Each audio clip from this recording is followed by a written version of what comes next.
함께 나누실 성경 말씀 호세아 13장 4절에서 9절의 말씀입니다.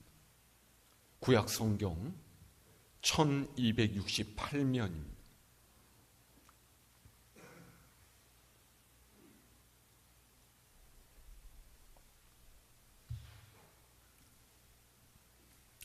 호세아 13장 4절에서 9절까지 제가 한 절, 여러분이 한 절, 한 절씩 교독합니다.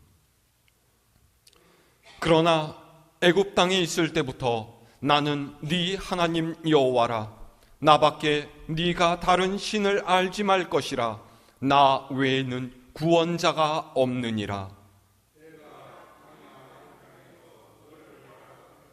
그들이 먹여준 대로 배가 불렀고 배가 부르니 그들의 마음이 교만하여 이로 말미암아 나를 잊었느니라.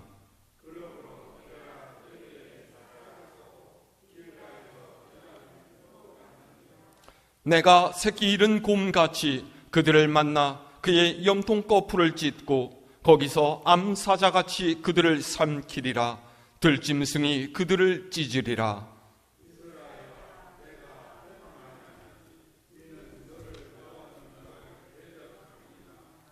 아멘. 할렐루야.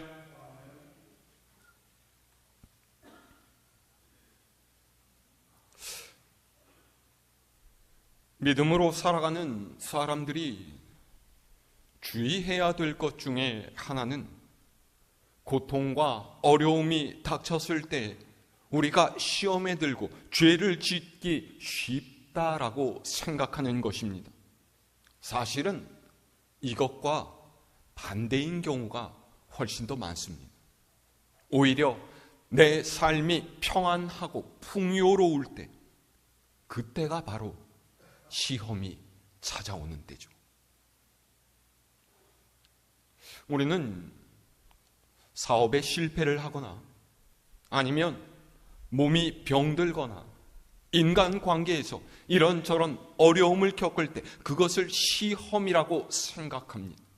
그래서 여느 때보다 훨씬 더 기도도 많이 하고 성경 말씀도 찾아 읽으면서 그 어려움을 이겨내려고 몸부림치죠. 그런데 반대의 경우, 다시 말해서 사업이 번창하고 내 몸이 건강하고 삶이 평안할 때는 그것을 문제라고 생각하지 않습니다.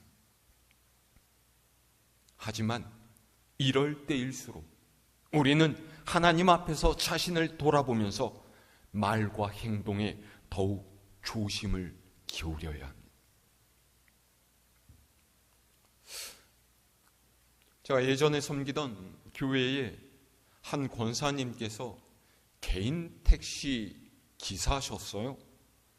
아니, 이분이랑 어디를 가면서 우연히 옆자리에 앉아서 이야기를 할 기회가 있었습니다. 여러 가지 이야기를 하다가 본인이 18년 동안 무사고 운전을 했다고 자랑을 하시더라고요.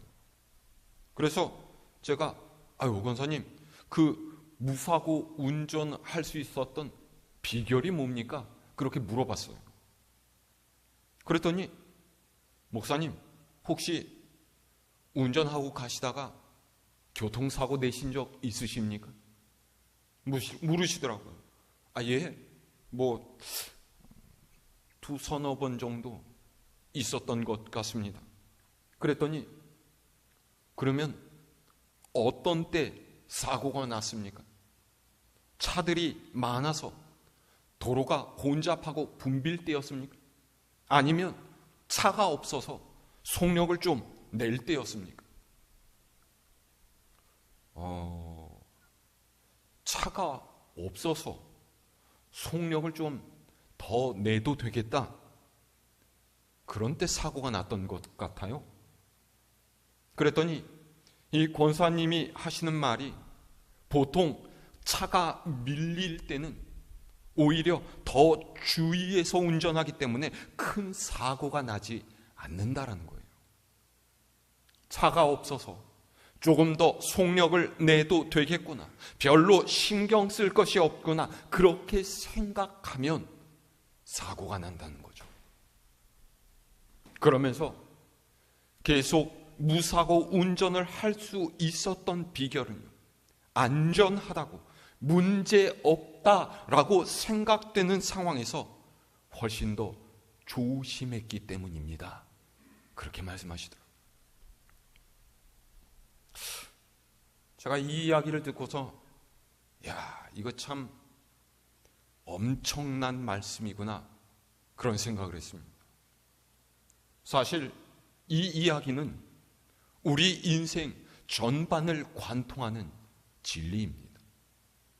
승승장구하고 모든 일이 잘 될 때, 아무런 문제 없이 평안하다 여길 그때가 훨씬 더 주의하고 조심해야 할 때다라는 거죠.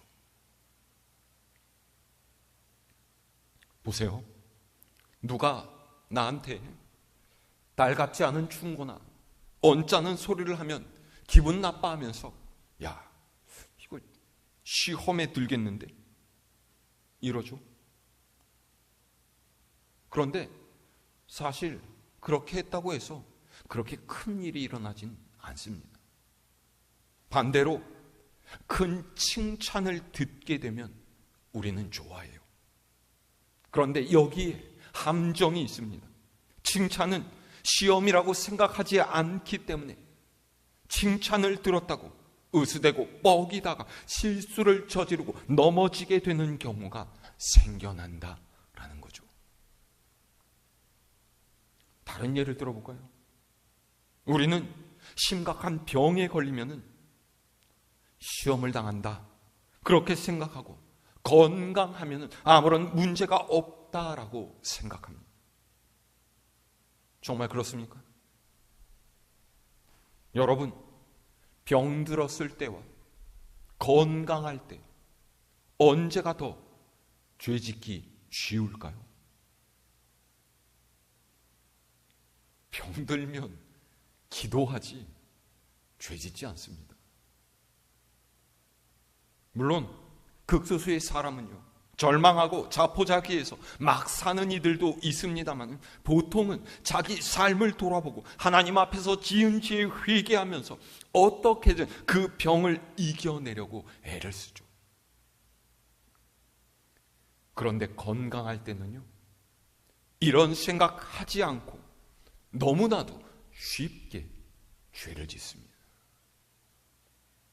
하나님을 의식하기보다는 그저 눈에 보이는 세상을 따라가는 거예요. 그런데도 우리는 평안하고 잘 될 때는 별다른 위기의식을 느끼지 못합니다. 그래서 많은 믿는 이들이 넘어지는 때는 어려운 때가 아니라 풍요롭고 평안할 때라는 거예요. 오늘 말씀은 하나님을 떠나 우상 숭배에 빠진 북이스라엘 백성을 향한 호세아 선지자의 외침입니다. 이 호세아 선지자는요, 북이스라엘의 마지막 때에 너희는 우상을 버리고 하나님께로 돌아가야 한다라고 외쳤던 사람입니다. 그런데 북이스라엘 백성은 호세아 선지자의 말에 귀를 기울이지 않았고요, 결국은 아수르에게 멸망을 당하고 말죠.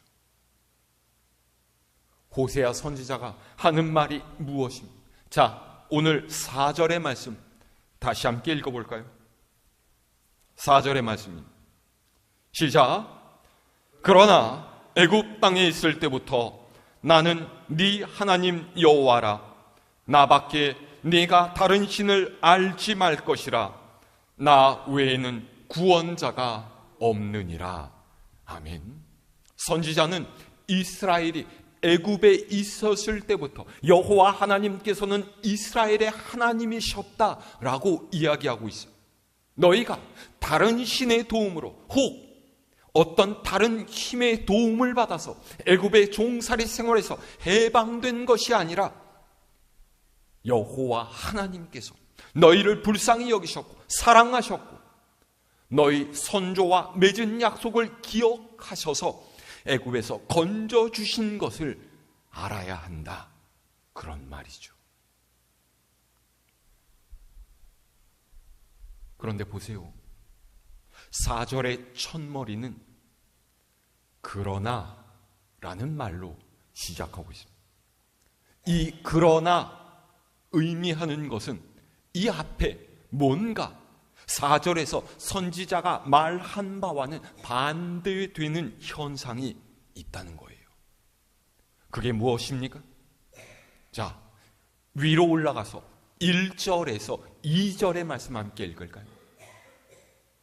1절로 2절의 말씀 시작. 에브라임이 말을 하면 사람들이 떨었도다.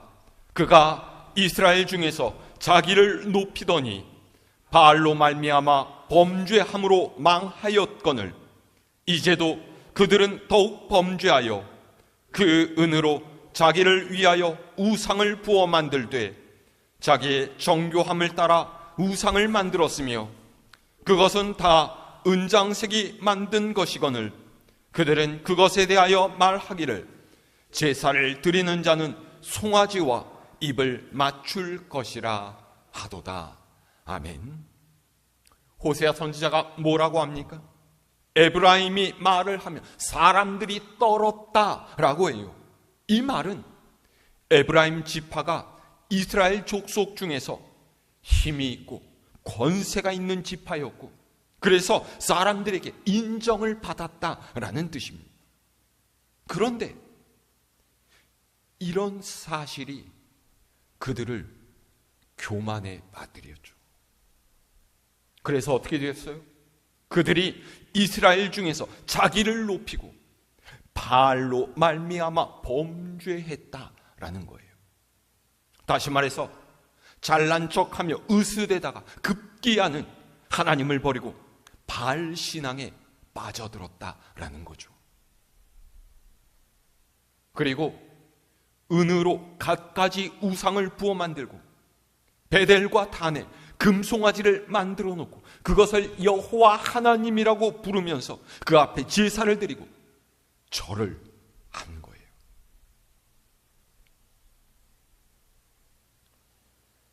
어떻게 이럴 수가 있습니까? 이들이 이렇게 된 이유가 무엇일까요? 자, 5절에서 6절의 말씀 읽어볼까요? 5절로 6절의 말씀 시작. 내가 광야 마른 땅에서 너를 알았거든. 그들이 먹여준 대로 배가 불렀고 배가 부르니 그들의 마음이 교만하여 이로 말미암아 나를 잊었느니라. 아멘. 하나님께서는 이스라엘이 애굽에서 비참하게 노예로 지낼 때 저들을 구원하셨어요. 그리고 애굽을 나온 후 광야에서 보낸 긴 시간 동안 이모저모로 살펴주셨고 가나안 땅에 들어와서 이방 족속을 쫓아내고 그 땅을 차지하게끔 하셨죠. 이게 얼마나 큰 은혜입니까? 그런데도 저들은 하나님을 잊어버렸다라는 거예요. 그게 언제입니까? 6절 말씀 보세요. 하나님께서는 내가 저들을 먹였고 그래서 배부르게 했더니 그들이 교만해졌고 그래서 나를 잊었다라고 말씀하시죠. 여러분, 배부른 때란 어떤 상황을 이야기하고 있습니까?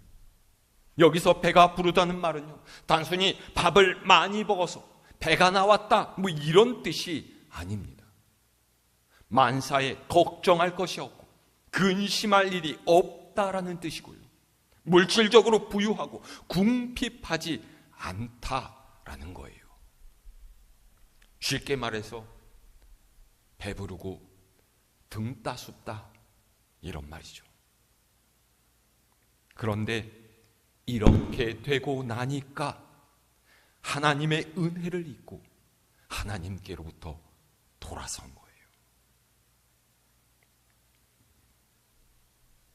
보세요. 이스라엘 백성이 광야에 있을 때는 하나님을 잊어버리지 않았어요. 광야는 늘 삶의 위험이 도사리고 있는 곳이었습니다. 먹을 양식을 구할 수 없었고, 때때로는 마실 물도 없었고요. 낮에는 덥고 밤에는 춥고, 때때로 그들을 공격하는 이방 족속들과 칼을 부딪혀야만 했죠. 이런 날들이 무려 40년 동안 계속된 거예요. 40년 동안 절박한 상황 속에서 살았다는 거예요. 그리고 그들은 이때마다 하나님께 부르짖었어요. 때로는 원망과 불평을 토해내기도 했지만, 그럼에도 그들은 하나님을 잊지는 않았어요. 그리고 마침내 하나님의 인도하심을 따라 가나안에 도착했죠.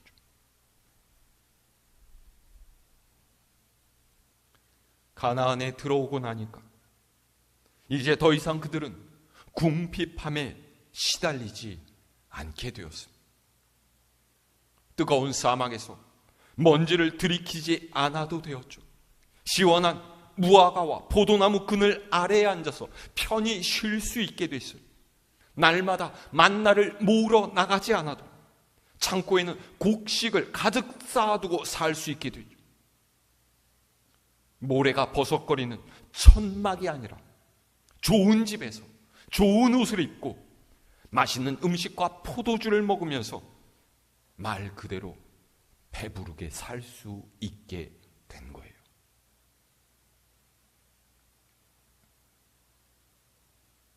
보세요. 이들이 이런 풍요로움을 누릴 수 있게 된 것이 누구 덕분입니까? 6절에서 하나님께서는 내가 먹여준 대로 그들이 배가 불렀다라고 말씀하셨어요. 하나님께서 이스라엘을 돌보셨고 인도하셨고 은혜를 주셨기 때문이라는 거죠. 그러면 그 하나님께 감사하고 그분을 더 열심히 섬기는 것이 당연한 것 아니겠습니까? 그런데 실제로는요, 정반대의 현상이 나타났어요. 배고플 때는 하나님을 기억했는데 배가 부르니까 배부르게 해주신 하나님을 잊어버리게 되더라는 거예요. 이상하지 않습니까? 그런데 이것이 바로 우리 모습이고 우리가 가진 딜레마예요. 오늘 우리도 그렇지 않습니까? 하나님께서 복을 주시고 잘 살게 하셨는데 우리는 점점 더 하나님을 잊어가고 있어요. 물질의 풍요와 생활의 안정을 맛보게 되니까 하나님을 향한 열심은 식어가고 오히려 하나님과 멀어져가고 세상을 따라가고 있어요. 세상에 할 일이 너무 많아져서 하나님을 만나러 올 시간이 없답니다.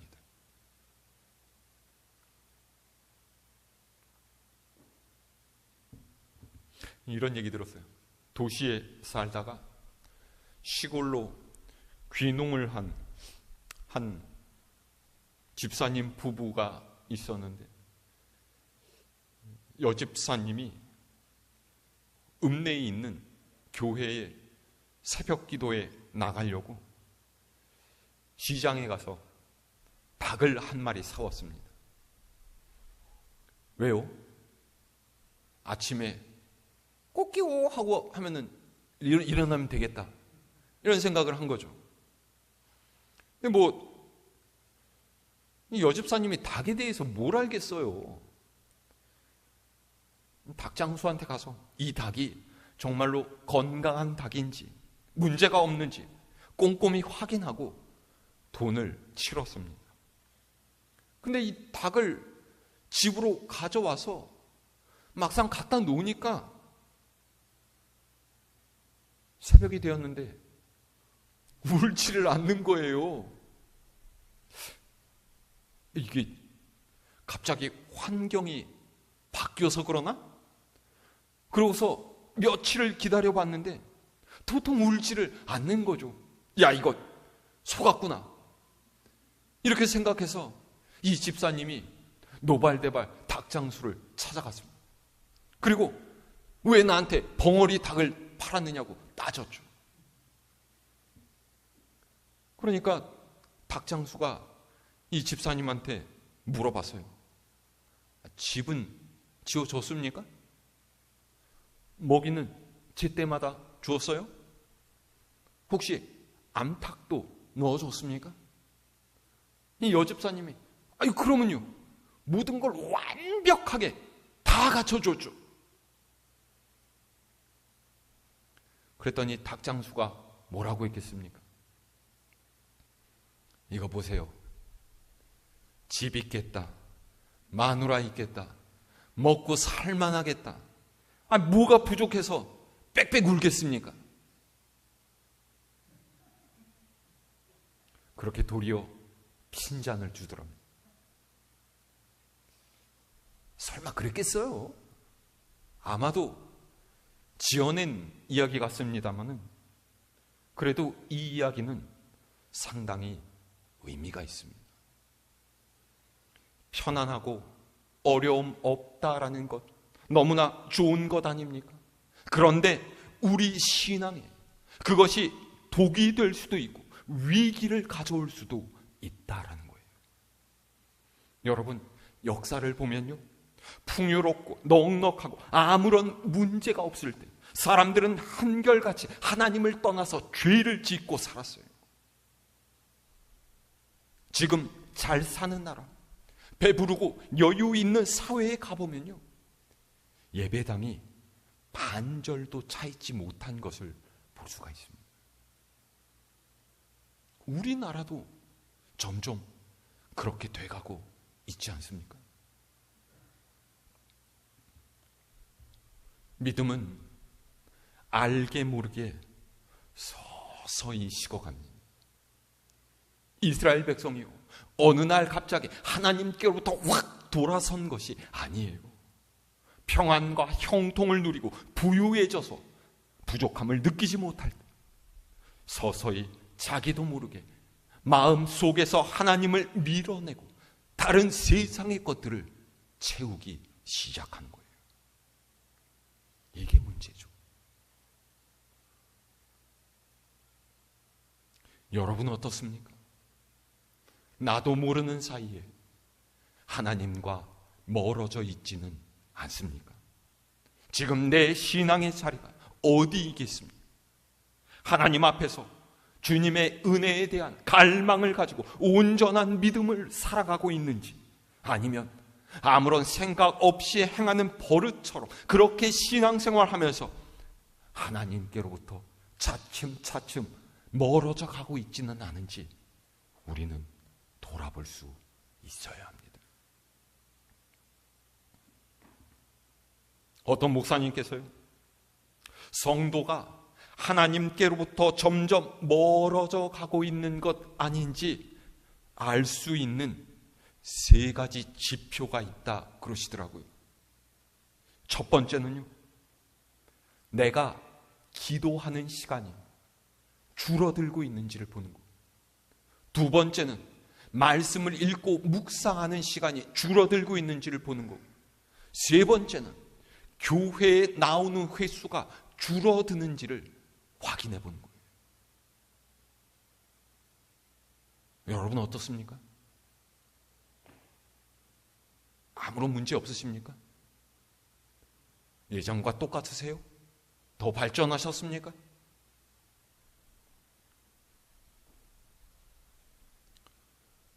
그러면 어떻게 해야만 풍요 속에서도 세상을 따라가지 않고 하나님을 바르게 섬길 수가 있겠습니까? 어떻게 해야만 성령 충만한 믿음의 삶을 살 수가 있을까요? 첫 번째는 받은 은혜를 기억하는 거예요. 오늘 4절을 보면 이 하나님께서는 이스라엘 백성에게 주신 은혜에 대해서 말씀하고 계시죠. 애굽에 있을 때 너희를 구원한 은혜를 잊지 말라 하셨어요. 광야의 마른 땅을 걸을 때 너와 함께 했던 날을 잊지 말라고 하셨죠. 우리도 그렇지 않습니까? 하나님을 알고 믿음 생활을 시작했을 때는 모든 것이 은혜였어요. 늘 감사했죠. 기쁨으로 하나님을 섬기는데 날마다 열심을 냈었습니다. 그런데 언제부터인가 이 은혜가 희미해져 가기 시작했어요. 가슴이 싸늘해지고 열심히 씻고 비판하는 눈만 밝아지게 되었죠. 여러분, 하나님께 받은 은혜를 기억하고 감사하는 삶을 사시기 바랍니다. 은혜가 없으면요, 충성도 없습니다. 하나님의 은혜가 우리를 움직이게 한다라는 것, 여러분 기억하시기를 바랍니다. 두 번째는요, 풍요로울수록, 잘 될수록 더욱 열심을 내어서 하나님을 섬겨야 한다라는 거예요. 이 말은 늘 하나님 앞에서 겸손한 자세로 살아가야 한다라는 거죠. 사도 바울은 고린도 교회에 보낸 편지에서 선자는 넘어질까 조심하라 그랬어요. 서 있다는 것만으로 우쭐해하지 말고 넘어지지 않도록 주의를 기울여야 한다라는 거예요. 여러분, 자전거 탈 줄 아십니까? 자전거는요, 페달을 굴러야지 앞으로 나아가요. 그런데 페달을 구르고 있는 동안에는 자전거가 넘어지지 않습니다.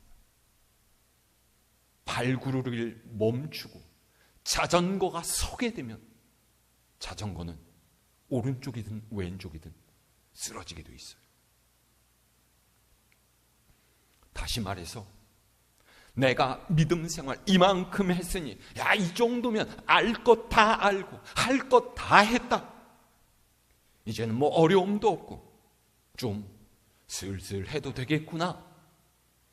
이렇게 생각하는 순간에 시험에 넘어지게 된다라는 거예요. 우리 믿음의 여정은 예수 그리스도 앞에 도착할 때까지 계속되는 것입니다. 끝까지 달려가는 사람, 그 사람만이 하나님께 영광의 멸관을 받을 수 있다는 것, 여러분 잊지 마시기를 바랍니다. 세 번째로는 만약에 길을 잘못 들었다면 돌이켜야 된다라는 거예요.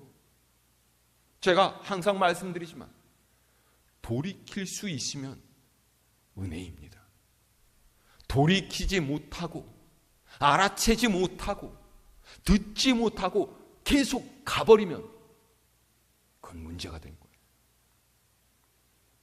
그렇게 되면 어떻게 돼요? 하나님의 모진 회초리를 맞을 수밖에 없어요. 이스라엘도 그랬고요, 남유다도 그랬어요. 선지자들의 계속된 경고에도 불구하고 끝까지 하나님께로 돌이키지 않았죠. 이 모습을 보고 하나님께서는 내가 그들을 쳐서 흩어버리겠다라고 하셨어요. 자, 오늘 7절에서 9절 말씀 읽을까요? 시작. 그러므로 그들에게 사자 같고 길가에서 기다리는 표범 같으니라. 내가 새끼 잃은 곰같이 그들을 만나 그의 염통 거풀을 찢고 거기서 암사자같이 그들을 삼키리라. 들짐승이 그들을 찢으리라. 이스라엘아, 네가 패망하였나니 이는 너를 도와주는 나를 대적함이니라. 아멘. 이스라엘이 왜 망했다고요? 도와주시는 하나님을 적으로 삼았기 때문이에요. 하나님의 편에 선 것이 아니라 우상의 편에 서서 살았기 때문인 거죠. 이 말씀대로 북이스라엘은 아수르에게 침략을 당해서 아주 처참하게 멸망하고 맙니다. 뒤늦게 울며 불며 용서를 구해도 그때가 되면 이미 늦어버리는 거예요.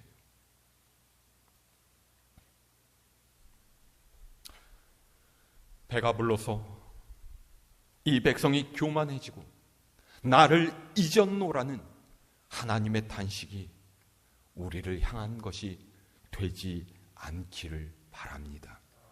오늘 여러분이 선 믿음의 자리가 어디인지를 살펴보고 어떻게 해야 열심을 내어서 하나님의 뜻대로 살아갈 수 있을 것인지 우리는 늘 고민해야 합니다.